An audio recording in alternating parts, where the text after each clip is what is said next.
इस कहानी को समझने के लिए पिछले के सभी भागों को जरूर सुने। प्रतीक तनु से बात करके बिस्तर पर लेटे लेटे सो जाता है और फिर उसे एक सपना आता है जिसमें एक आदमी अंधेरे में खड़ा रहता है और पागलों की तरह जोर जोर से हंसता है। प्रतीक जब उसके पास पहुंचता है तो प्रतीक को देखकर शरारत से मुस्कुराते हुए बोला, आ रहा हूँ मैं बहुत जल्द, तुम्हारी जिंदगी में तूफान लाने के लिए तैयार रहना। और जब प्रतीक उसे खोजने के लिए आगे बढ़ता है तो वो हंसता हुआ अंधेरे में कहीं खो जाता है। प्रतीक उस सपने को देखकर डर जाता है और तुरंत उठकर खड़ा हो जाता है और पानी का बॉटल लेकर पानी पीने लगता है और दो चार लंबी लंबी सांसें लेकर खुद को काबू में करता है। उसका दिल अभी भी तेजी से धड़क रहा था। प्रतीक खुद से बातें करने लगा, अब आखिर इस सपने का मतलब क्या है और ये अनजान आदमी है कौन और मेरी ज़िंदगी में तबाही मचा कर क्या मिलेगा। मगर इस आदमी की आवाज़ सुनी सुनी सी लग रही है, आखिर ये आदमी है कौन। प्रतीक बिस्तर पर बैठ गया और अपने फ़ोन में तनु की फ़ोटो देखने लगा। फिर अपना फ़ोन साइड में रखकर हाथ जोड़कर बोला, भगवान जी प्लीज़ मेरी मदद कीजिए, मुझे एक बताइए आपने मुझे ये सब क्यों दिया है और इन सब की मुझे क्या ज़रूरत है। आपने मुझे इतनी पावर्स दी है ठीक है, पर साथ ही इतनी सारी प्रॉब्लम्स क्यों दी। आप ना एक काम कीजिए, मेरी सारी पावर्स वापस ले लीजिए क्योंकि मुझे ये सब नहीं चाहिए। मुझे बस मेरी सिंपल सी प्यारी सी लाइफ चाहिए जिसमें मैं, मेरा परिवार और मेरी तनु है। बाकी तो अब सब आपके ही हाथ में है। प्रतीक किसी छोटे मासूम से बच्चे की तरह भगवान से प्रे कर रहा था, पर वो ये नहीं जानता था कि उसकी ज़िंदगी में आगे क्या क्या होने वाला है। प्रतीक इतने सारे विश मांगने के बाद चुपचाप सोने की कोशिश करने लगा और कुछ देर बाद उसे नींद भी आ गई। अगली सुबह फिर से वो तैयार होकर मेघा को लेकर कॉलेज पहुंच गया। कॉलेज में पहुंचकर मेघा रुचि के पास चली गई और प्रतीक और आदर्श मिल गया।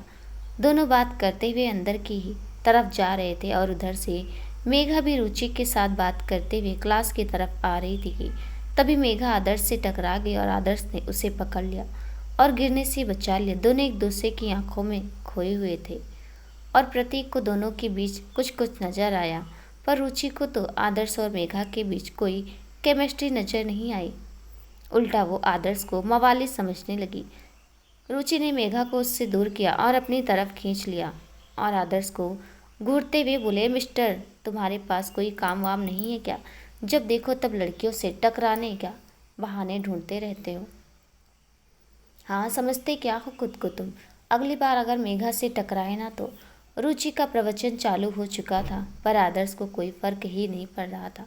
वो तो बस मेघा की तरफ देखकर हल्की सी मुस्कान के साथ सब सुन रहा था। रुचि और आगे कुछ बोल पाते उससे पहले ही प्रतीक ने उसका मुंह पकड़ लिया और बोला, बस करो देवी माता, कहीं भी अपना रेडियो एफएम चालू कर देती हो। ये मेरा बचपन का दोस्त आदर्श 2 दिन से यही है और अब इसी कॉलेज में पढ़ेगा हम सब के साथ। और हाँ, ये कोई छिछोरा नहीं है, बहुत अच्छा लड़का है। प्रतीक ने रुचि के मुंह से अपना हाथ हटा लिया। रुचि ने प्रतीक को घूर कर देखा और बोला, तो पहले नहीं बता सकते थे तुम अब तक क्या तमाशा देख रहे थे। चुपचाप प्रतीक ने मुस्कुराते हुए कहा, रुचि जी आप कृपया मुझे क्षमा प्रदान करें, मुझे अबोध बालक से जो भी अपराध हुआ मैं उसके लिए आपसे क्षमा याचना करता हूँ देवी। प्रतीक की बात सुनकर रुचि को कुछ समझ नहीं आया और वो सर खुजाते हुए अंदर चली गई और साथ ही मेघा को हाथ पकड़कर खींचते हुए ले गई। आगे मेघा और रुचि बैठे हुए थे और पीछे प्रतीक आदर्श के साथ। आदर्श बार बार मेघा की तरफ देख रहा था और मेघा भी प्रतीक से बात करने के बहाने से पीछे मुड़ मुड़ कर देख रही थी। रुचि को कुछ समझ नहीं आ रहा था पर प्रतीक को सब कुछ बखूबी समझ आ रहा था। क्लास खत्म होने के बाद सब लाइब्रेरी की तरफ चल पड़े। अंदर बैठकर सभी अपनी अपनी बुक्स में नज़र जमाए हुए बैठे थे। मेघा उठकर दूसरी बुक लेने चली गई और कुछ देर में आदर्श भी कुछ बुक्स लेने के लिए उठा। आदर्श ने ध्यान नहीं दिया और अचानक से सामने से आती मेघा से फिर से जा भिड़ा और मेघा की बुक नीचे गिर गई। आदर्श ने उसकी बुक उठाकर उसे दी और मुस्कुरा कर कहा, अगली बार देख कर चलिएगा मेघा जी। मेघा ने उसे सवालिया नज़रों से हैरान होकर देखा तो आदर्श ने हल्की सी शरारत करते हुए कहा, अगर इसी तरह आप मुझसे बार बार टकराती रही तो एक दिन प्यार हो जाएगा। आदर्श अपनी बात बोलकर वापस आ गया, पर मेघा वहीं अपनी बड़ी बड़ी आंखों से हैरानी से आदर्श को देखते हुए खड़ी थी। कुछ देर लाइब्रेरी में पढ़ने के बाद सब अपने अपने घर निकल आए। शाम को प्रतीक अपने घर पर अपने रूम में लैपटॉप पर कुछ पढ़ते हुए बैठा था तो आदर्श उसके पास आया। प्रतीक उसे देखा और खुश होते हुए कहा, अरे आदर्श, आ बैठ, तुझे कुछ दिखाता हूँ। प्रतीक उसे खुश होकर अपना प्रोजेक्ट दिखा रहा था। आदर्श ने भी खुश होकर कहा, तेरा प्रोजेक्ट तो बहुत बढ़िया है यार, लेकिन अभी मेरे पास कोई प्रोजेक्ट आइडिया नहीं है। पर आदर्श ने अपनी बात अधूरी छोड़ दी तो प्रतीक ने कहा, पर क्या? आदर्श ने अपनी बात पूरी करते हुए कहा, पर एक चीज़ ज़रूर है मेरे पास तुझे दिखाने के लिए, जिसे देख कर तो भरोसा नहीं कर पाएगा। प्रतीक ने उसकी तरफ देखा, हैरानी से देखा तो आदर्श उसकी ट्रेन वाली वीडियो उसे ही दिखा दी और कहा, ये देख और बता, ऐसा कभी पॉसिबल है किसी को गोली मारी जा रही हो और उसे कोई फ़र्क ही ना पड़े? उसे तो एहसास भी नहीं हो रहा है। वो चलती हुई ट्रेन में आया और सबको पीट कर फिर चला गया। ऐसा कभी हो सकता है क्या कि कोई चलती ट्रेन में आ सकता है, चला भी जाता है, सबको मारता और मास्क भी लगाता है, सुपर हीरो एवेंजर्स की तरह। प्रतीक ने कुछ सोचते हुए कहा, आदर्श, ये वीडियो तुझे कहाँ मिला? आई मीन कैसे मिला? आदर्श ने इतराते हुए कहा, कैसे मिला का क्या, मैंने खुद बनाया है और उसे सोशल मीडिया पर डाल भी दिया। प्रतीक ने भड़कते हुए तेज आवाज़ में कहा, बे, तूने इसे सोशल मीडिया में क्यों डाला? तुझे पता भी है कि इससे क्या हो सकता है? आदर्श ने हैरानी के साथ कहा, चिल मार भाई, तू तो ऐसे भड़क रहा है जैसे वो सुपर हीरो कोई और नहीं बल्कि तू ही है। प्रतीक के चेहरे का रंग ही उड़ गया आदर्श की बात सुनकर। आदर्श ने कुछ सोचते हुए कहा, पर मुझे क्या लगता है कि फट्टू, तू कोई सुपर हीरो हो ही नहीं सकता, तू तो खुद डरपोक है। प्रतीक ने नज़र बचाते हुए कहा, पागल है क्या, कुछ भी कहता है? पर किसी की प्राइवेसी की रिस्पेक्ट करनी चाहिए कि नहीं? अगर उसे सबके सामने आना होता तो वो मास्क क्यों लगाता है? ऐसे ही सबके सामने नहीं आ जाता वो। आदर्श ने उसकी बात की हंसी उड़ाते हुए कहा, चल वो सब छोड़, पर ये बता कि इसमें मेघा भी उस हीरो के साथ है, उसका क्या मैटर है? प्रतीक ने उसे सारी बात बताई, फिर मजे लेते हुए कहा, क्या बात है बेटा, बड़ा मेघा के बारे में पूछ रहे हो? कहीं मामला सीरियस तो नहीं है? आदर्श ने शर्माते हुए कहा, अरे छोड़ना यार, क्या तू भी? प्रतीक ने उसे छेड़ते हुए कहा, अरे अरे, क्या बात है, तेरे गाल तो शर्म से लाल हो रहे। मेघा का नाम सुनकर मामला यहाँ तक पहुँच गया? हाँ, और मुझे तो भनक भी नहीं लगी, सिर्फ 2 दिन में ये हाल है। आदर्श ने बात बदलते हुए कहा, छोड़ना यार, अब मैं घर चला, तेरा ना दिमाग खराब हो गया है, कुछ भी सोचता है।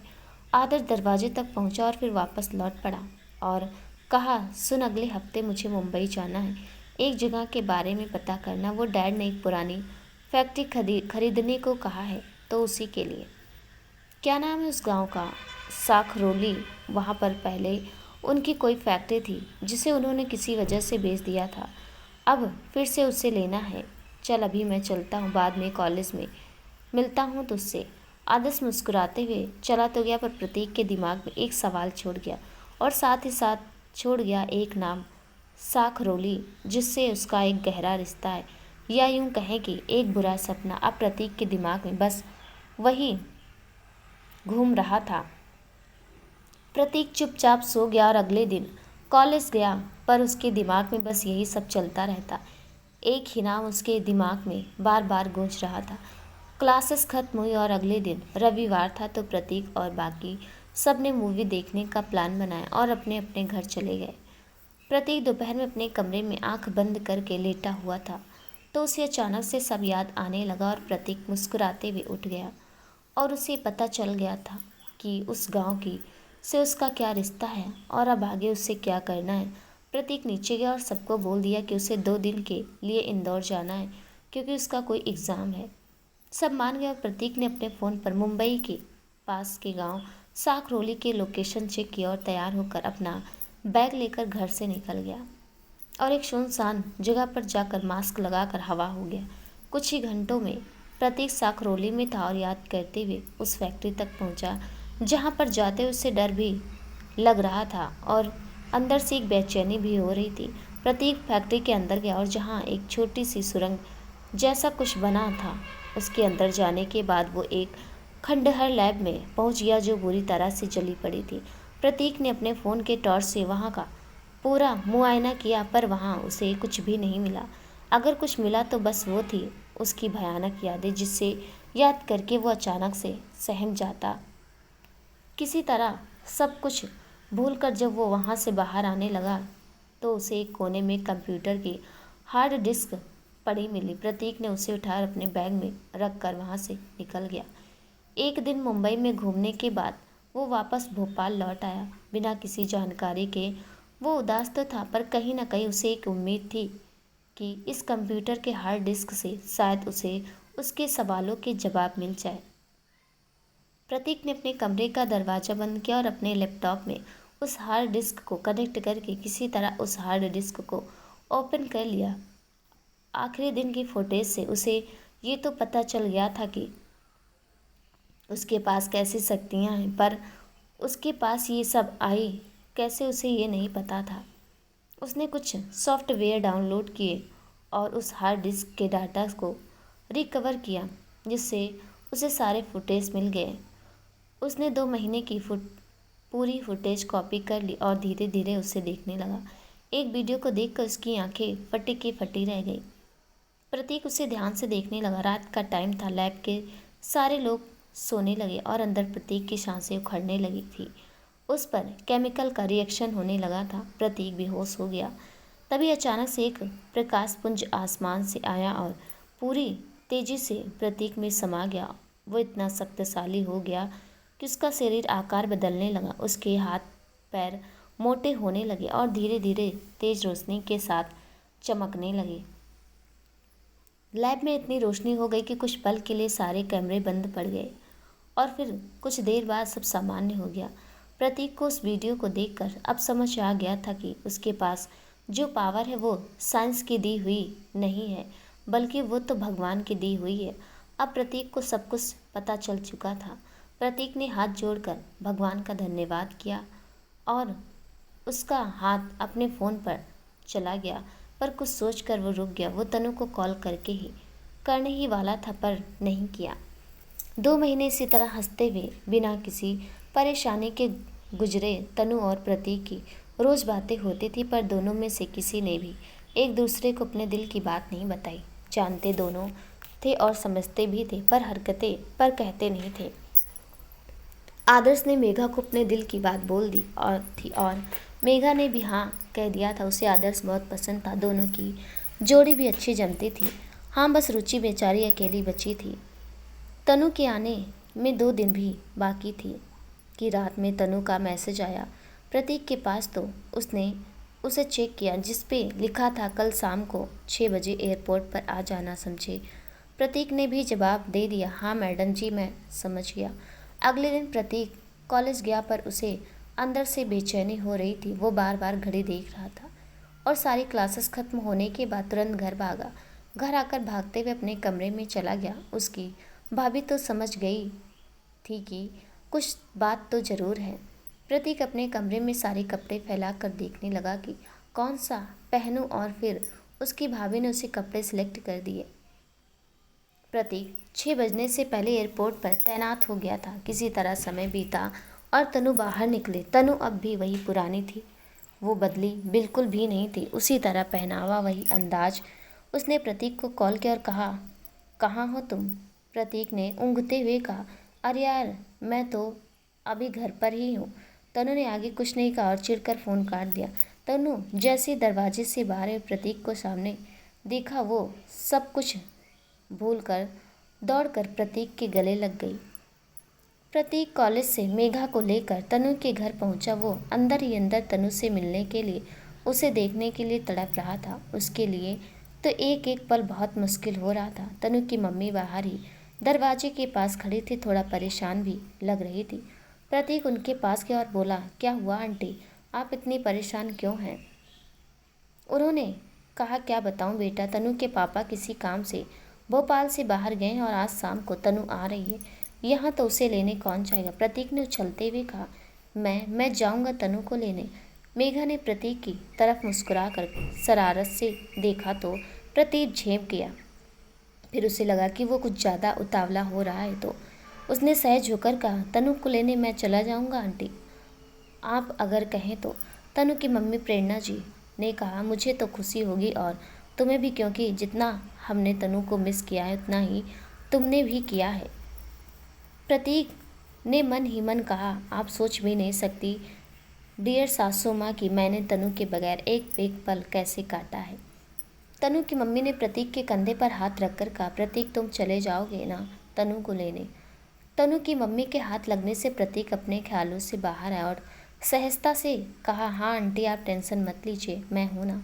तनु की मुस्कुराकर प्रतीक के तनु की मम्मी मुस्कुराकर प्रतीक के सिर पर हाथ फेरने लगी और फिर अंदर चली गई। अब बारी थी प्रतीक की साली साहिबा मेघा जी की। उन्होंने शरारत से मुस्कुराते हुए कहा, क्या बात है जीजू, बड़े उतावले हो रहे हैं आप तनु से मिलने के लिए, हमें भी बताइए। प्रतीक ने शर्माते हुए कहा, मेघा ये आप ठीक नहीं कर रही हैं, आप मुझसे ऐसे मजे नहीं ले सकती हैं। मेघा ने देखा प्रतीक के गाल शर्म से लाल हो रहे हैं तो मेघा उसे और छेड़ने लगी। मेघा ने मुस्कुराते हुए कहा, भगवान पहले तो हम सिर्फ लड़कियों को इस तरह से शर्माते हुए देखा करते थे, पर अब तो लड़के भी। नॉट बैड जीजू, हमें तो पता भी नहीं था कि आप भी शर्मा सकते हैं। फिर मेघा ने कुछ सोचते हुए कहा, पर अच्छा लगा कि तनु से आप इतना प्यार करते, हमें बहुत खुशी हुई। अब बारी प्रतीक की थी मेघा को छेड़ने की, तो उसने कहा, अरे वैसे आदर्श के बारे में घर पर कब बता रही है आप साली साहिबा? आदर्श का नाम सुनकर मेघा ने अपनी गर्दन नीचे कर ली, फिर कुछ सोच कर कहा, अच्छा अब हम चलते, हमें काम है कुछ। प्रतीक ने उसका हाथ पकड़ा और कहा, अरे कहाँ साली साहिबा, अभी तो आप मुझे छेड़ रही थी, अब खुद की बारी आई तो भाग रही हैं। बताइए आदर्श को कब मिलवा रही हैं सबसे? मेघा ने शर्माते हुए कहा, हमें जाने दीजिए प्रतीक, वरना हम तनु से बात बता देंगे कि आपने हमारा हाथ पकड़ा था। तनु का नाम सुनकर प्रतीक ने मेघा का हाथ छोड़ दिया तो मेघा ने पलटकर कहा, हमें तो पता ही नहीं था कि आप तनु से इतना डरते हैं, अब आएगा मजा। और इतना बोलकर मेघा वहाँ से चली गई और प्रतीक भागता हुआ घर पहुँच गया और जल्दी जल्दी अपने कमरे में चला गया और नीचे उसकी भाभी उसे आवाज़ देती ही रह गई। पर प्रतीक तो बस तनु के सिवा ना कुछ दिखाई दे रहा था ना सुनाई दे रहा था। प्रतीक भागता अपने कमरे के अंदर पहुंचा और अपना बैग बिस्तर पर उस रख के सारे कपड़े अलमारी से निकाल कर देखने लगा कि उस पर कौन सी शर्ट अच्छी लग रही है। करीब 10 मिनट से वो सारे कपड़ों को बिस्तर पर फैला चुका था और उन्हें 4 बार ट्राई भी कर चुका था।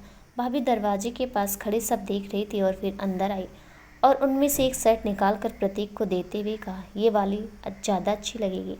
प्रतीक ने भाभी के हाथ से शर्ट लेकर कहा, थैंक यू भाभी माँ।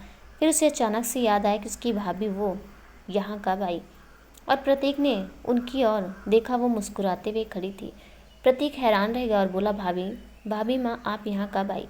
भाभी ने मुस्कुराते हुए कहा, अब मैंने आपको आवाज़ लगाई पर आप हैं कि तनु के ख्यालों में खोए हुए थे तो आपको सुनाई ही नहीं दिया, इसलिए मैं यहाँ चली आई देखने कि मेरा बच्चा आखिर परेशान क्यों है। प्रतीक संकोचवश कुछ बोल नहीं पा रहा था तो भाभी ने बिस्तर पर से प्रतीक के कपड़ों को अलमारी में रखते हुए कहा, हाँ जानती हूँ मैं कि आज तनु आने वाली है और आप उसे लेने जा रहे हैं ना? प्रतीक ने भाभी को बिस्तर पर बिठा और खुद उसके पास ज़मीन पर बैठ गया और बोला, भाभी आपको कैसे पता चल जाता है सब कुछ, जबकि मैं तो आपको नहीं बताया। भाभी ने प्रतीक के सिर पर हाथ फेरा और प्यार से कहा, अब आप मुझे माँ कहते हैं तो माँ को तो पता ही होगा ना कि उसका बच्चा कब खुश होता है और कब उदास। और आज तो आप इतने खुश हैं और इतने कपड़े ट्राई कर चुके हैं तो इसका मतलब कि तनु को ही लेने जा रहे होंगे ना?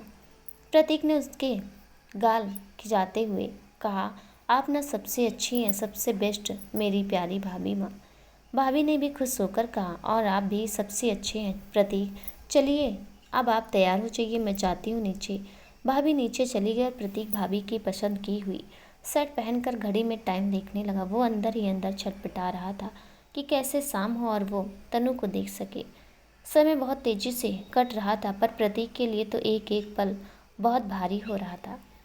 प्रतीक ने आज अपने भैया की कार ले ली और 6 बजने से पहले एयरपोर्ट पहुंच गया और किसी सिपाही की तरह तैनात हो गया। वो बार बार फ्लाइट का टाइम देख रहा था और फिर अपने घड़ी में टाइम देख रहा था। एक एक सेकंड एक साल की तरह बीत रहा था।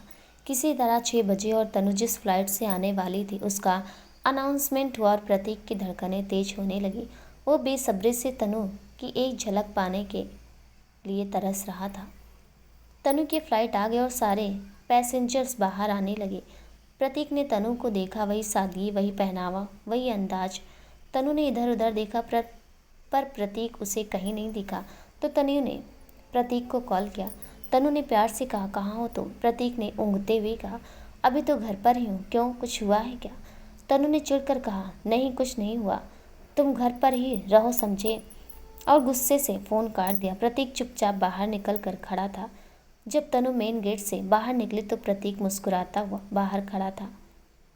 तनु उसे देख कर वहीं खड़ी रह गई और उसके चेहरे पर एक प्यारी सी मुस्कान तैर गई। प्रतीक ने तनु को इशारे से पूछा, क्या हुआ? तनु ने नाम में सिर हिला दिया और अपना सामान वहीं छोड़कर दौड़ती हुई प्रतीक के गले लग गई।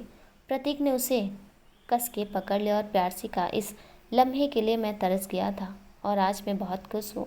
तनु ने उससे दूर हटके उसे मारना शुरू कर दिया और कहा, तुमने मुझसे क्यों झूठ कहा कि तुम घर पर हो? बहुत बुरे हो तुम। प्रतीक ने उसके हाथ पकड़ लिया और अपने सीने से उसे लगाकर कहा, बस तुम्हारे चेहरे की प्यारी सी मुस्कान को देखने के लिए ये सब नाटक किया। अगर ऐसा नहीं करता तो अपनी तनु की प्यारी सी मुस्कान और प्यार भरा गुस्सा कैसे देख पाता? पता है तनु, इतने दिनों से मैं ये सब बहुत मिस कर रहा था। आज मौका मिला है तो कैसे जाने देता। तनु ने प्रतीक की आंखों में देखा तो ये सब कहते हुए प्रतीक की आंखें नम हो गई थी। तभी वहाँ पर एक गार्ड आ गया और बोला, मैडम अच्छा हुआ आप इन्हें मिल गई। अब आप ही समझाइए इन्हें, 5 बजे से यहाँ धरना दिए बैठे हैं। बार बार मुझसे पूछ रहे थे कि फ़्लाइट कब आएगी। इतने बार पूछे कि मुझे वॉशरूम में छुपना पड़ा था। आपके हस्बैंड ना पूरे पागल हैं। और इतना बोलकर गार्ड वहाँ से चला गया तो दोनों एक दूसरे की तरफ देखकर हंसने लगे। तनु ने प्यार से कहा, क्यों करते हो इतनी पागलपंती? हाँ, फालतू में परेशान कर दिया बेचारे को। प्रतीक ने झेपते हुए कहा, ठीक है ना, अब हो गया तो हो गया, चलो अब घर या सारी बातें यहीं करनी है। तनु ने मुस्कुराते हुए कहा, हाँ चलो, नहीं तो सब परेशान हो जाएंगी कि हम दोनों कहाँ रह गए। प्रतीक ने तनु का सामान कार में रखा और अपने घर की तरफ चल पड़ा। दोनों घर पहुँचने वाले थे। उसके पहले रास्ते में वही चाय की दुकान दिखी जहाँ पहले दोनों कभी कभी चाय पिया करते थे। तनु ने प्रतीक को गाड़ी रोकने को कहा। प्रतीक ने गाड़ी रोकी। तनु ने प्यार से कहा, प्रतीक चलो ना, चाय पीते हैं। प्रतीक ने मुस्कुराते हुए कहा, ठीक है चलो। दोनों दुकान पर गए। प्रतीक के कुछ बोलने से पहले ही दुकान वाले ने प्रतीक को देखकर कहा, अरे भैया आ गए आप, और साथ में भाभी भी आई हैं। प्रतीक और तनु एक दूसरे को हैरानी से देख रहे थे। तनु ने धीरे से कहा, आज का दिन ही ऐसा है क्या जो सब उन दोनों को कपल समझ रहे हैं? प्रतीक ने शरारत से कहा, तो सही तो समझ रहे हैं, इसमें गलत क्या है? तनु ने प्रतीक को प्यार से घूरा और कहा, तुम न ज़्यादा मत उड़ो समझे। प्रतीक मुस्कुराने लगा। तब तक भैया ने दोनों को चाय दे दी। दोनों ने चाय पी और फिर पैसे देकर घर की ओर निकल गए। तनु की मम्मी बाहर ही इंतजार कर रही थी और प्रतीक के घर से भी सब लोग वहीं थे। तनु के आते ही प्रेरणा जी ने उसकी आरती उतारी और फिर उसे गले लगा लिया। तनु एक एक करके सबसे मिल रही थी, जैसे कुंभ के मेले में वो बिछड़ गई थी और इतने सालों बाद वापस मिली हो। ऐसा लग रहा था कि तनु अपने नहीं आई बल्कि विदा होकर कहीं और से जा रही हो। इसके बाद सब तनु को अंदर ले गए और प्रतीक बेचारा सामान उठाकर मजदूरों की तरह पीछे पीछे अंदर गया। तनु की इतनी खातिरदारी होती देखकर वो बहुत खुश हो गया था। सब आपस में बातें कर रहे तो तनु उन सबको अपने एक्सपीरियंस के बारे में बता रही थी। प्रतीक ने उसका बैग अंदर उसके कमरे तक छोड़ा और तनु के पास बैठते हुए धीरे से कहा, उसके कान में कहा, आज तुम्हारे लिए रात में एक सरप्राइज रखा है, तैयार रहना। प्रतीक वहाँ से निकलने लगा पर तनु तो उसे जाते हुए देख रही थी। उसे अंदर से बहुत खुशी और गुदगुदी भी हो रही थी। वो सबके पास बैठकर बात कर रही थी पर अंदर से उसे बहुत बेचैनी हो रही थी। वो बार बार ये सोच रही थी कि आखिर प्रतीक का सरप्राइज है क्या। सारा दिन सफ़र करने के बाद तनु खा पी कर मेघा के साथ अपने कमरे में चली गई। मेघा और तनु बहुत देर तक आपस में बातें करती रहीं। फिर मेघा को नींद आने लगी और वो लेट गई। रात में तनु अपने कमरे में आंख बंद करके आराम कर रही थी। मेघा सो चुकी थी पर उसे नींद नहीं आ रही थी। तभी उसका फ़ोन बजा। उसके फ़ोन पर प्रतीक का मैसेज आया था जिसमें लिखा था, नींद तो तुम्हें आ नहीं रही है, एक काम करो, अपना कवर चेक करो। तनु ने उसे मैसेज किया, हाँ पर तुम्हें कैसे पता है? प्रतीक ने मैसेज किया, क्योंकि मैंने तुमसे कहा था कि तुम्हारे लिए एक सरप्राइज है मेरे पास, पर क्या तुम तैयार हो उसके लिए? तनु ने मैसेज किया, हाँ मैं तैयार हूँ, मैं अभी देखती हूँ। तनु ने कबर्ड चेक किया, उसमें एक साड़ी थी बहुत प्यारी सी रेड कलर की। फिर अगला मैसेज आया, इसे पहनकर चुपचाप छत पर आ जाओ। तनु ने प्रतीक को मैसेज किया, पर अगर मेघा उठ गई तो सबको पता चल जाएगा कि मैं घर पर नहीं हूँ। प्रतीक का मैसेज आया, डोंट वरी, मैं हूँ ना, सब संभाल लूँगा, इतना तो भरोसा करती हो ना तुम मुझ पर। तनु ने मैसेज किया, मुझे तुम पर खुद से ज़्यादा भरोसा है, मैं बस 5 मिनट में आई। प्रतीक ने भी मैसेज किया, मैं इंतज़ार करूँगा तुम्हारा। तनु ने वॉशरूम में जाकर उस साड़ी को पहना और आंखों में हल्का सा काजल लगाकर खुद को आईने में देखा। आज वो बहुत ज़्यादा खूबसूरत लग रही थी। तनु तैयार होकर बाहर आ गई और फिर चुपचाप छत पर आ गई जहाँ प्रतीक उसका इंतज़ार कर रहा था। प्रतीक ने उसे देखा तो बस देखता ही रह गया, वो पलक तक झपकाना भूल गया था। तनु ने अपनी नज़रें झुकाकर कहा, मैं अजीब तो नहीं लग रही हूँ ना? मैंने पहले कभी साड़ी नहीं पहनी। प्रतीक ने तनु के पास जाकर उसकी आंखों से काजल निकालकर उसके कान के पीछे लगाकर प्यार से कहा, ख्वाबों से भी सुंदर लग रही हो, ऐसा लग रहा है कि जैसे कोई हसीन ख्वाब देख रहा हूँ मैं। तनु ने शर्माकर प्रतीक से कहा, बहुत बातें करने लगे हो तुम, ये बताओ हम जा कहाँ रहे हैं और कैसे जाएंगे? प्रतीक ने उसके होंठों पर अपनी उंगली रखी और कहा, एक ऐसी जगह सिर्फ तुम और मैं होंगे और तीसरा कोई भी नहीं। अपनी आंखें बंद करो और मेरे पैरों पर अपने पैर रखो। प्रतीक ने तनु की कमर पर अपने हाथ रखे और उसे अपनी तरफ खींच लिया। तनु को अजीब सा एहसास हुआ। उसने अपनी आंखें बीच ली और अपने पैर प्रतीक के पैरों पर रख दिया। प्रतीक उसे लेकर नीचे कुछ दूरी पर अपनी कार तक आ गया और फिर तनु से कहा, तनु अब अपनी आंखें खोलो। तनु ने आंखें खोली। प्रतीक ने कार के दरवाजे खोले और तनु को बैठने को कहा। प्रतीक के छूने से तनु इतनी खुश और साथ ही साथ शर्मा भी गई थी कि उसे ये भी याद नहीं था कि वो दोनों सेकेंड फ्लोर से यहाँ तक कैसे पहुँच गए।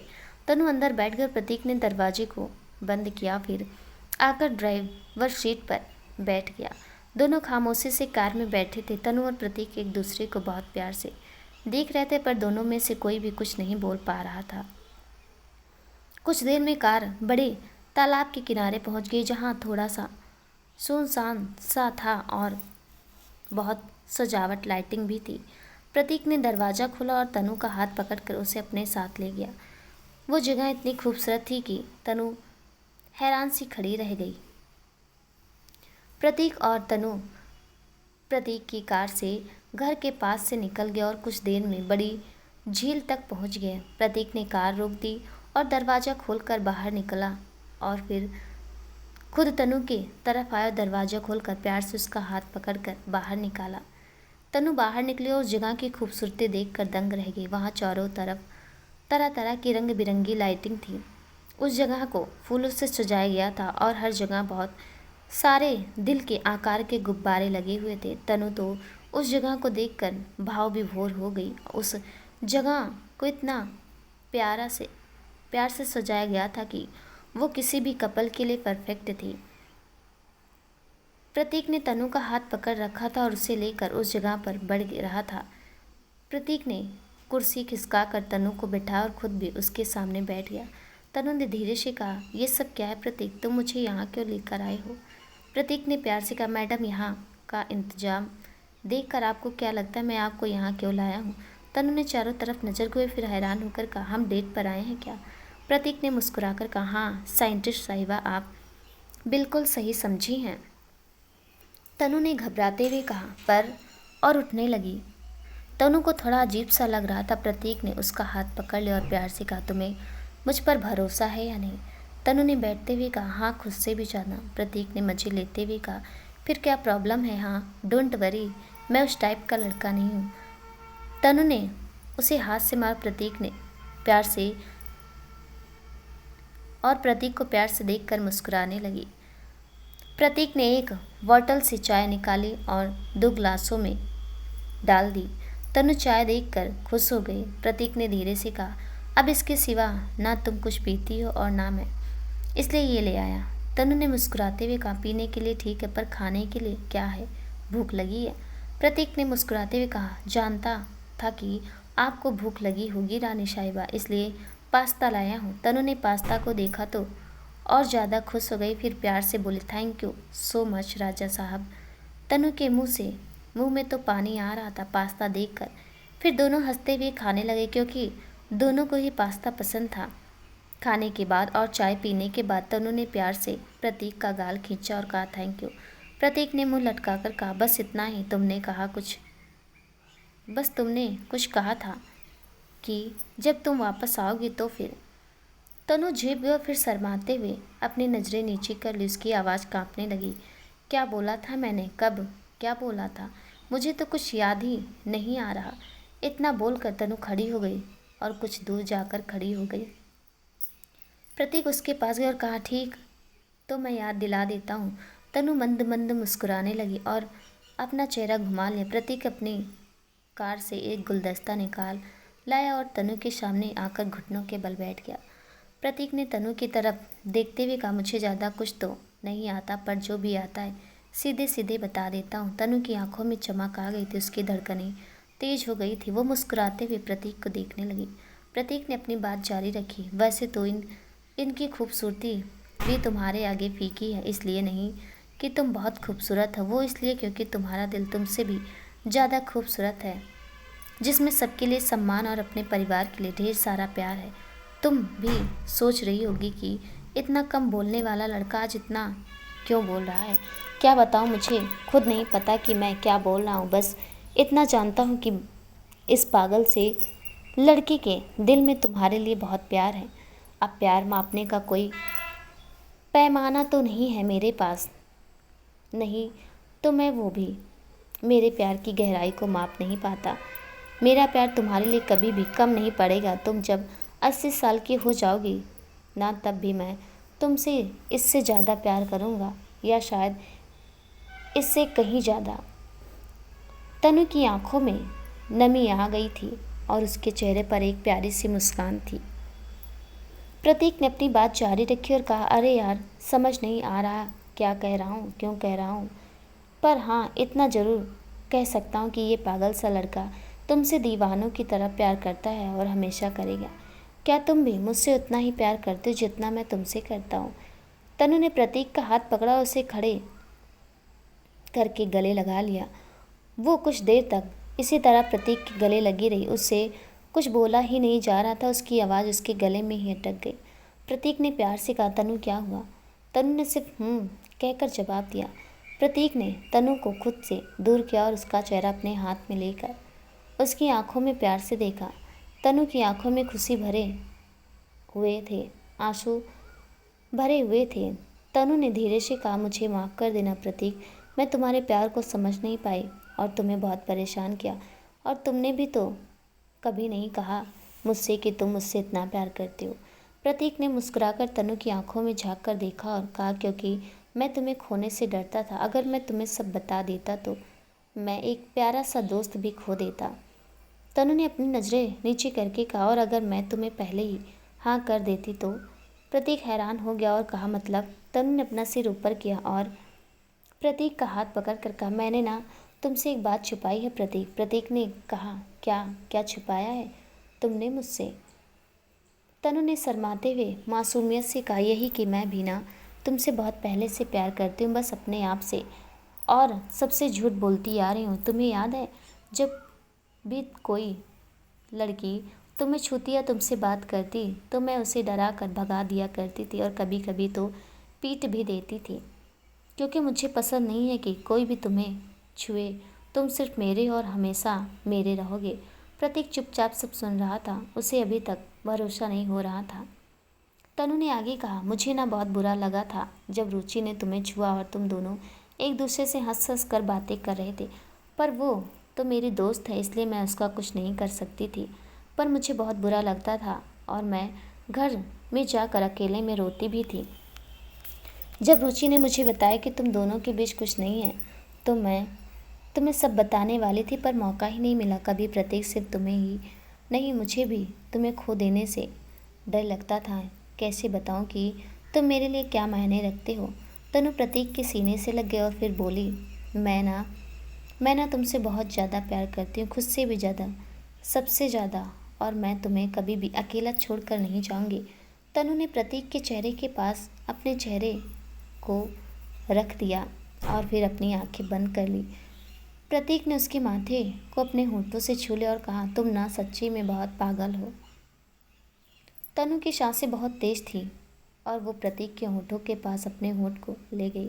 प्रतीक ने उसकी बाँह पकड़ ली, उसे खुद से थोड़ा दूर करके कहा, तनु इन सब की कोई ज़रूरत नहीं है, अभी हमारी शादी नहीं हुई। हाँ, शादी के बाद तुम मेरा फ़ायदा उठा सकती हो। मैं कुछ नहीं बोलूँगा। तनु थोड़ा शर्मा गई और फिर प्रतीक के गालों पर किस करते हुए बोली, ठीक है जाओ, मैंने तुम्हें बख्श दिया। तुम भी क्या याद रखोगे, लेकिन शादी के बाद तुम्हें मुझसे कौन बचाएगा। प्रतीक ने तनु की कमर पर हाथ रखकर उसे झटके से अपनी तरफ खींचकर प्यार से कहा, गुलाम तो कब से हाजिर है अपना कत्ल करवाने के लिए, पर क्या करे, परंपराएं भी माननी पड़ती है मैडम। तनु और प्रतीक एक दूसरे को देखते हुए हंसने लगे। फिर प्रतीक थोड़ा गंभीर हो गया और बोला, तनु तुम्हें कुछ बताना है। तनु ने प्यार से कहा, हाँ बोलो। प्रतीक ने कहा, मैं कोई आम इंसान नहीं हूँ तनु। तनु ने उसकी बात को मजाक में लेते हुए कहा, हाँ क्योंकि तुम बहुत खास हो मेरे लिए। प्रतीक ने तनु की आंखों में झांकते हुए कहा, मैं मजाक नहीं कर रहा हूँ। तनु ने भी गंभीर होते हुए कहा, मतलब मैं कुछ समझी नहीं, साफ साफ बोलो प्रतीक, क्या हुआ, तुम ठीक तो हो ना।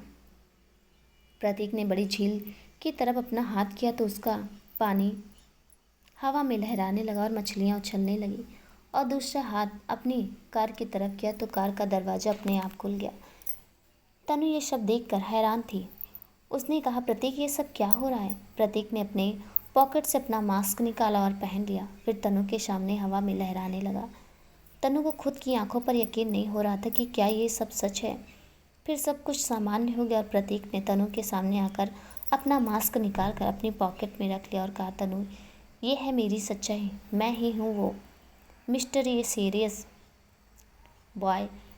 मैं बहुत सारी शक्तियों का मालिक हूँ, मुझे नहीं पता ये सब मुझे क्यों मिला है, पर मैं इतना ज़रूर जानता हूँ कि मैं तुमसे झूठ नहीं कह सकता। मैं किसी भी चीज़ को कंट्रोल कर सकता हूँ, हवा में उड़ सकता हूँ, हवा से तेज़ भाग सकता हूँ और एक पहाड़ को भी आसानी से उठा सकता हूँ। पता नहीं क्यों ये सब भगवान जी ने मुझे दिया। तनु को तो अब भी अपनी आंखों पर भरोसा नहीं हो रहा था। उसने हकलाते हुए कहा, पर ये सब कैसे हुआ प्रतीक। प्रतीक ने तनु को अपने साथ कुर्सी पर बैठा और उसे सारी बातें बता दी। तनु ने प्यार से कहा, तुम बहुत अच्छे हो प्रतीक, इसलिए तुम्हें ये सारी शक्तियाँ मिली हैं और किसी न किसी महत्वपूर्ण काम के लिए ही मिली होगी। मैं जानती हूँ कि तुम ये सब डिजर्व करते हो। तनु ने प्रतीक के सीने से लगते हुए कहा, मुझे पता है कि तुम कभी इनका गलत फ़ायदा नहीं उठाओगे, पर तुम्हें थोड़ा सावधान रहना चाहिए, क्योंकि दुनिया में बहुत सारे लोग हैं जो तुम्हारी शक्तियों का गलत फ़ायदा उठाना चाहेंगे। प्रतीक ने कहा, हाँ जानता हूँ कि कुछ लोग हैं जो मेरी शक्तियों का गलत फ़ायदा उठाना चाहते हैं, पर वो लोग कभी कामयाब नहीं होंगे, किसी भी कीमत पर नहीं। तनु ने प्यार से कहा, एक बात कहूँ प्रतीक। प्रतीक ने कहा, हाँ बोलो। तनु ने प्यार से कहा, मुझे अब देरी हो रही है, घर पे अगर कोई जाग गया तो क्या होगा। प्रतीक ने हंसते हुए कहा, हाँ समझ गया, चलो अब चलते हैं घर। दोनों एक साथ कार में बैठकर घर की तरफ चल पड़े। प्रतीक ने उसे कार से उतारा, चुपचाप उसे उसके कमरे में छोड़ दिया और जाने लगा। अगले दिन शाम को तनु के सीरियस लंदन से सीनियर लंदन से आ रहे थे तो उन्हें लेने के लिए प्रतीक और तनु गए। प्रतीक ने जैसे उस इंसान को देखा तो उसके होश उड़ गए। वो बस आगे ही बढ़ा था कि आदर्श दौड़ता हुआ आया और उस आदमी के गले लग कर बोला, सॉरी डैड, थोड़ा सा लेट हो गया मुझे। प्रतीक ने तनु को सब कुछ बता दिया और तनु उसके लिए बहुत खुश थी कि उसका प्रतीक बहुत ही ज़्यादा स्पेशल है। प्रतीक के सीने से लगी हुई तनु ने कुछ सोचकर कहा, प्रतीक को पकड़े हुए आँख बंद किए हुए बैठा था और फिर धीरे से कहा, तनु ने प्यार से कहा, एक बात कहूँ प्रतीक। प्रतीक ने फिर से कहा, बोलो। तनु ने मासूमियत से कहा, प्रतीक वो अब ना मुझे देर हो रही है, हमें घर चलना चाहिए। अगर घर पर कोई जाग गया तो, और अगर मैं वहाँ नहीं मिली तो फिर क्या होगा। प्रतीक ने हंसते हुए कहा, ठीक है चलो चलते हैं, वरना कोई जाग गया तो मुसीबत हो जाएगी। प्रतीक खड़ा हो गया और चलने के लिए आगे बढ़ा तो तनु ने उसका हाथ पकड़ा और मासूमियत से कहा, प्रतीक घर पर कब बताना है। प्रतीक ने तनु का चेहरा हाथ में पकड़ा और प्यार से बोला, जब तुम चाहो तब बोल देंगे। तनु ने मुस्कुराते हुए हाँ में सिर हिला दिया। प्रतीक ने शरारत के साथ मुस्कुराते हुए कहा, तनु अगर तुम कहो तो अभी बता सकते हैं, चलें क्या। तनु को प्रतीक की शरारत समझ आ रही थी तो उसने कुछ सोचा, फिर प्रतीक के बिल्कुल करीब आकर कहा, ठीक है मुझे मंजूर है, चलो चलते हैं। अभी घर पर सबको सच बता देते हैं, पर उन्हें सब कुछ तुम ही बताओगे, मैं कुछ नहीं कहने वाली। तनु के इतना करीब आने से प्रतीक की तो धड़कनें बढ़ गई, पर जब उसने तुरंत सबको अपने बारे में बताने के लिए कहा तो प्रतीक की तो हालत ख़राब हो गई। उसने हिचकिचाते हुए कहा, तो तनु देर हो रही है, घर चलते नहीं तो सब परेशान हो जाएंगे घर पर। प्रतीक आगे बढ़ गया और कार के पास चला गया। तनु मुस्कुराते हुए उसके पास आई और बोली, डोंट वरी, मैंने तो बस मजाक किया था, जब सही समय आएगा तो हम दोनों बात कर लेंगे उनसे। अभी तो छुप छुप कर मिलने का मज़ा तो ले ले, फिर आगे की सोचेंगे। तनु की बात सुनकर प्रतीक ने मुस्कुराते हुए कहा, चलो घर चलते हैं। प्रतीक ने गेट खोला और तनु को अंदर बिठाया, फिर खुद ड्राइविंग सीट पर आ गया और कार आगे बढ़ा दी। कार में चारों तरफ बस खामोशी फैली हुई थी और निगाहें बात कर रही थी। प्रतीक ने तनु का हाथ पकड़ा और कार के गियर पर रख लिया। तनु ने शर्मा कर अपनी नज़रें झुका ली और एक हाथ से अपने बालों को अपने कान के पीछे लगाने लगी। प्रतीक ने देखा कि तनु थोड़ा असहज महसूस कर रही है तो प्रतीक ने उसका हाथ छोड़ दिया। तनु कुछ पल प्रतीक की तरफ देखी, फिर उसका हाथ पकड़कर उसके कंधे से अपना सिर लगाकर प्रतीक के गाल को प्यार से छूने लगी। प्रतीक तनु की इस प्यारी सी हरकत से बहुत खुश हुआ और फिर कार का म्यूजिक सिस्टम चालू कर दिया, जिसमें गाना बजने लगा, मैं जान ये वार दूँ, हर जीत भी वार दूँ, कीमत हो कोई तुझे बेइंतहा प्यार दूँ। तनु और प्रतीक एक दूसरे को प्यार से देखते हुए मुस्कुरा रहे थे और फिर तनु भी साथ ही साथ गुनगुनाने लगी। तनु ने प्रतीक से कहा कि कुछ सुनाओ तुम भी। प्रतीक मुस्कुराकर बोला, तनु मैं तो सुना दूँ कुछ, लेकिन खामखा तुम डर जाओगे और फिर मुझसे ब्रेकअप कर लिया तो मैं क्या करूँगा, मैं तो शादी से पहले ही विधवा हो जाऊँगा।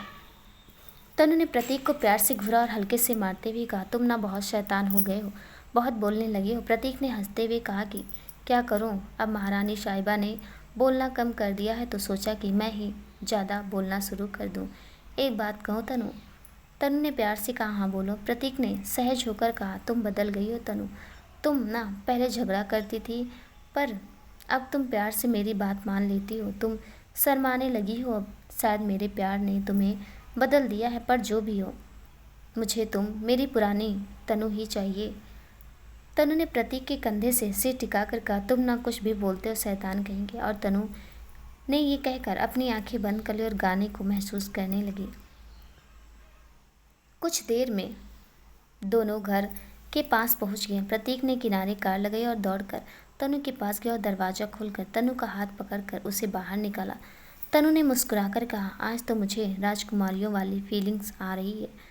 प्रतीक ने उसके चेहरे पर आ रहे बालों को अपनी उंगलियों से किनारे किया और तनु से कहा, तुम तो मेरे दिल की मलिका हो और तुम्हें हर दिन ही ऐसे स्पेशल फीलिंग्स होगी, बस देखती जाओ। तनु तो प्रतीक की आंखों में खो गई। प्रतीक ने फिर से तनु की कमर पकड़कर अपनी तरफ खींचा तो तनु चौंक गई और कहा, ये क्या कर रहे हो, कोई आ जाएगा तो। प्रतीक ने प्यार से कहा, कोई आ ना जाए, इसलिए तो ये कर रहा हूँ। घर नहीं जाना है क्या? तनु ने हाँ में सिर हिला दिया। प्रतीक ने कहा, तो फिर अपने चरण कमलों को हमारे पैरों के ऊपर रखकर इसकी शोभा बढ़ाओ। तनु ने अपने पैर प्रतीक के पैरों पर रखे और उसके गले लग गई। प्रतीक ने तनु को कस के पकड़ा और छत तक पहुंचा दिया, पर तनु ने फिर भी प्रतीक को आंखें बंद करके पकड़े रखा।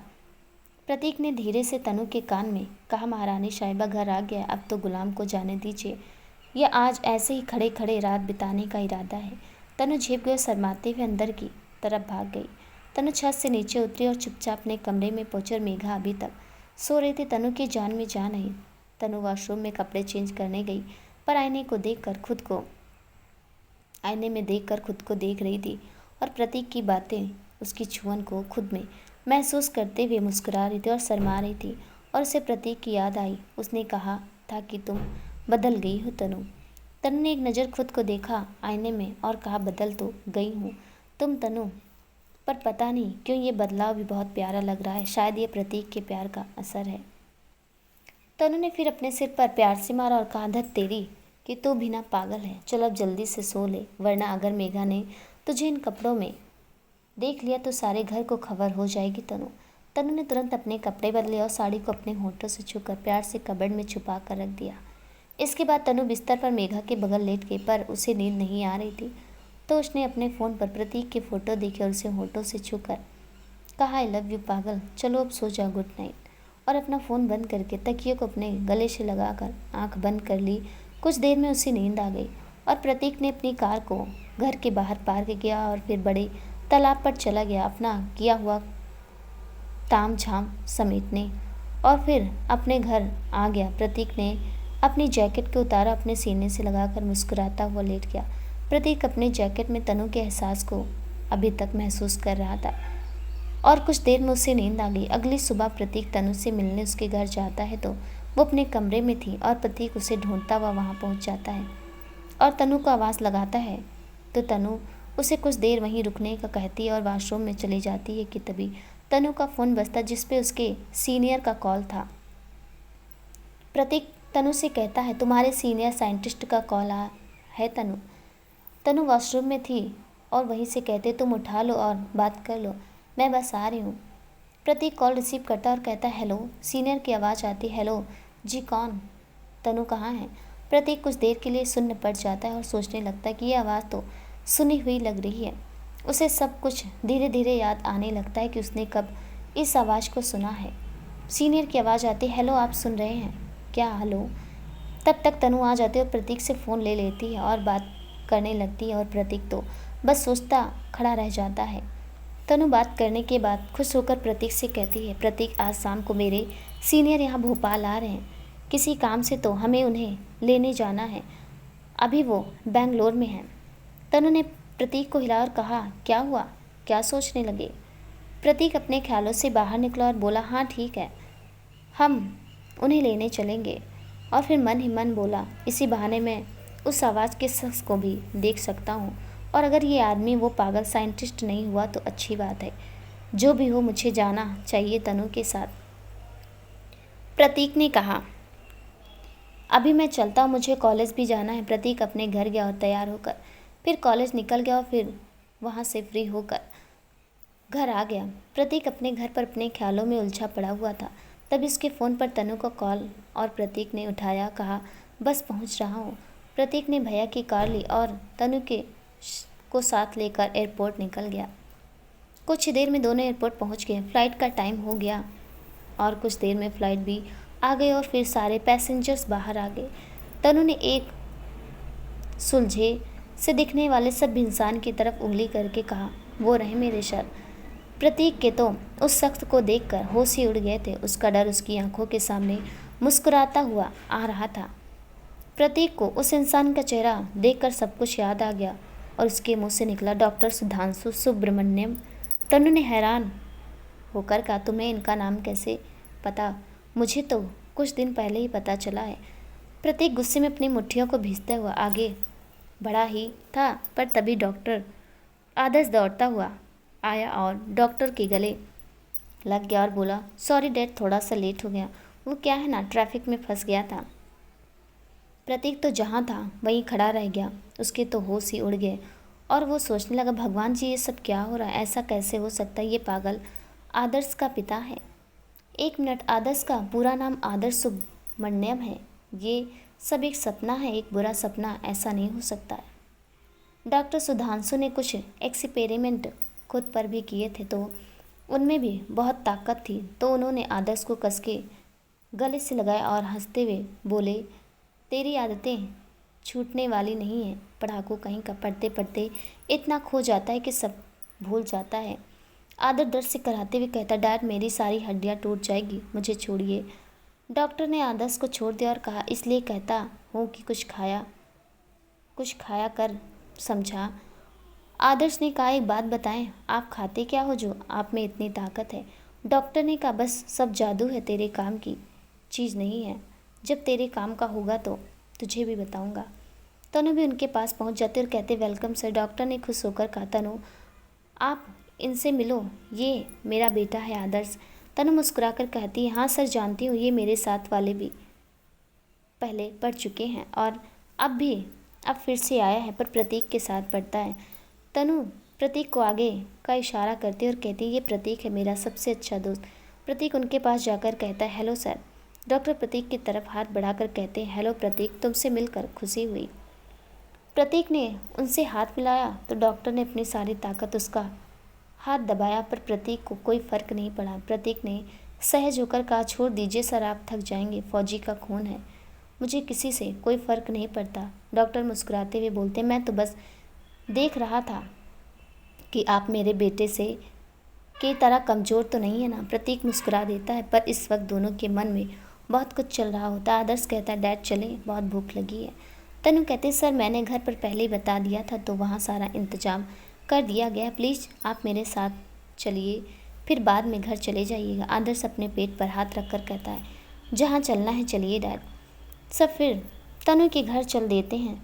रास्ते पर डॉक्टर प्रतीक को घूर रहा था और फिर सब घर पहुंच जाते। तनु के घर पर डॉक्टर का अच्छा स्वागत होता है और सब उसकी अच्छी खातिरदारी करते हैं, पर प्रतीक और डॉक्टर की नज़र एक दूसरे पर ही रहती है। डिनर के बाद डॉक्टर और आदर्श घर जाने के लिए निकलने को कहते हैं और सब एक दूसरे से गर्मजोशी से मिलते हैं। डॉक्टर इस बार प्रतीक के गले लगता है और उस पर अपनी पूरी ताकत आजमाता है, पर प्रतीक को कोई फर्क नहीं पड़ता। डॉक्टर उनसे अलग होकर कहता, प्रतीक आप अलग हो सबसे, क्या हम पहले भी मिले हैं कभी। प्रतीक सहज होकर कहता है, हाँ सर। डॉक्टर उत्सुकता से कहता है, कहाँ। प्रतीक हंसते हुए कहता है, क्या सर आप भी भूल गए, एयरपोर्ट पर ही तो मिले हैं। डॉक्टर प्रतीक के कंधे पर हाथ रखकर मुस्कुराते हुए कहता है, आप खास हो, अपना ध्यान रखना। उसके जाते हुए प्रतीक के चेहरे की हंसी गायब हो गई और वो सोच में डूब गया। दोस्तों कहानी कैसी लगी कमेंट में हमें ज़रूर बताइएगा। कहानी का अगला भाग देखने के लिए प्लीज़ चैनल को सब्सक्राइब जरूर कर दीजिएगा, साथ में बेल आइकन भी प्रेस कर दीजिएगा ताकि मेरी आने वाली हर वीडियो का नोटिफिकेशन आपको मिल जाए। तब तक के लिए नमस्कार।